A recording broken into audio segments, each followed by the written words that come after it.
साबिकीन रास्ता तमाम नबी इब्राहिम अलैहिस्सलाम आदम अलैहिस्सलाम ईसा अलैहिस्सलाम सब तक सब नबी को वास्ता আমাদের দুয়ারে কবুল করে সাল্লাল্লাহু আলাইহি ওয়াসাল্লাম তাসলিম আমিন আমিন ইয়া রাব্বাল আলামিন।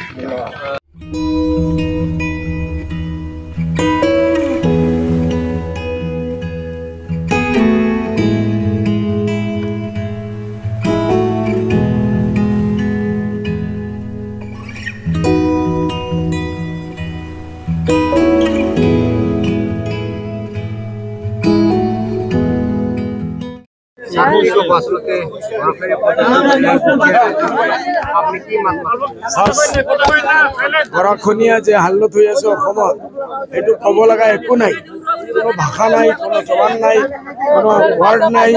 এইটো নিন্দা কৰাৰ কাৰণে বোলে আফচোচৰ কথা হ'ল যে এইটোতো কুদৰতী দুৰ্যোগ, চৰকাৰে যিটো কৰিব লাগিছিল সেইটো চৰকাৰে এতিয়ালৈকে কৰা নাই।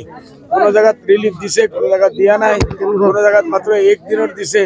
একদিনে কি হ'ব, আজি 20 দিনৰ ওপৰত হৈ গৈছে। মানুহ ভোকা পিয়াসায় ঘৰ ভাঙি গৈছে। আজি 75-80 জনৰ ওপৰত মানুহ মৰিছে। এইটোৰ ওপৰত চৰকাৰে উজনি অসমৰ সীমা আমাৰ লোৱাৰ অসমৰ মানুহৰ ওপৰত ধ্যান দিব লাগে। মই বাৰ বাৰ আপোনালোকৰ মাধ্যমে চিফ মিনিষ্টাৰ সাহেবক ৰিকুৱেষ্ট কৰি আছোঁ।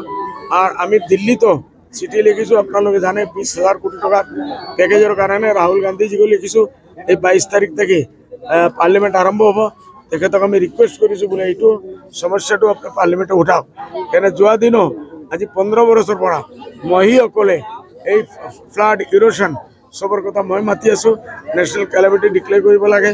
মহি একজন দ্য অনলি ওৱান সাংসদ মই মাতি আছোঁ, বোলে কোনো আচল হোৱা নাই।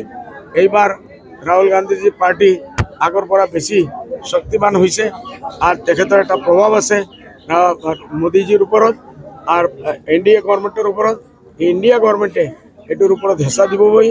আমি খালি রাহুল গান্ধীজি নয়, আমি আমার শরদ পাওয়ারজি, অখিলেশ যাদব, মমতা ব্যানার্জি সবক আমি চিঠি লিখিম যে আপনার দলের ভাড়া পার্লিমেন্টে একটা হেঁচা দিও, আমি এইটো ন্যাশনাল ক্যালামিটি ডিক্লেয়ার হব।